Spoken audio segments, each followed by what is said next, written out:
السلام عليكم ورحمة الله وبركاته أعزائي متابعي قناة عالم طيور الحب. طبعا كما تشاهدون هناك حمامة برية داخل المصيدة. طبعا هذه مصيدة أخواني لصيد الطيور. طبعا أنا وضعتها لصيد طائر حب مفقود مني، فبدل ما نصيد طائر الحب الباجي صدنا طير بري، حمامة برية تسمى الرقطي أو الحمري. هذه حمام برية الرقطي أو الحمري، نوع من أنواع الحمام البري. أخوان الحين إن شاء الله راح نطلق صراحة، طبعا لأن أنا ما وضعتها لصيد الطيور البرية، بس لصيد طائر باجي ضاع مني بالأمس وحبيت أصيده، فالآن سوف نقوم بإطلاق سراح الطائر البري كما تشاهدون.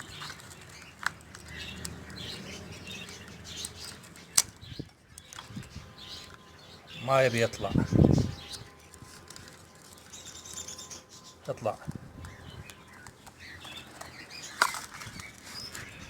نمسكه باليد، يلا يلا.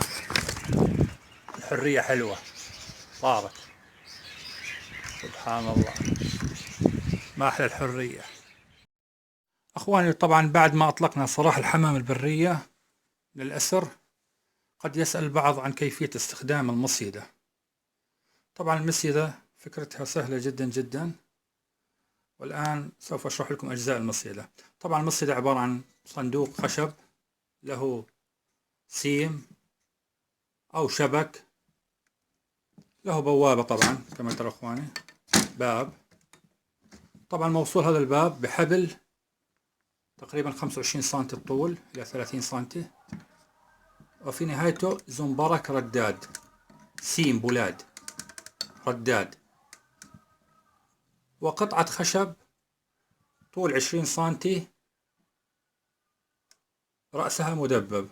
طبعا الرأس مدبب له وظيفة، حيث سوف يكون في مكان معين لتثبيت الباب، ألا وهو طبعا هذه قطعة الخشب موجودة عند الباب، مثبتة في سيخين من أسلاك القفص، وبالنصف ثقب الذي سوف يوضع فيه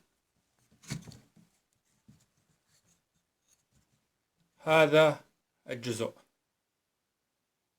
والآن سوف نقوم بوضع القطعة الخشب. ها هي أخواني،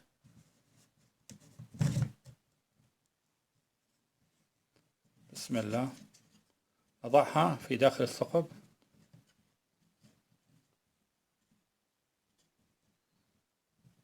هكذا أخواني، بسم الله.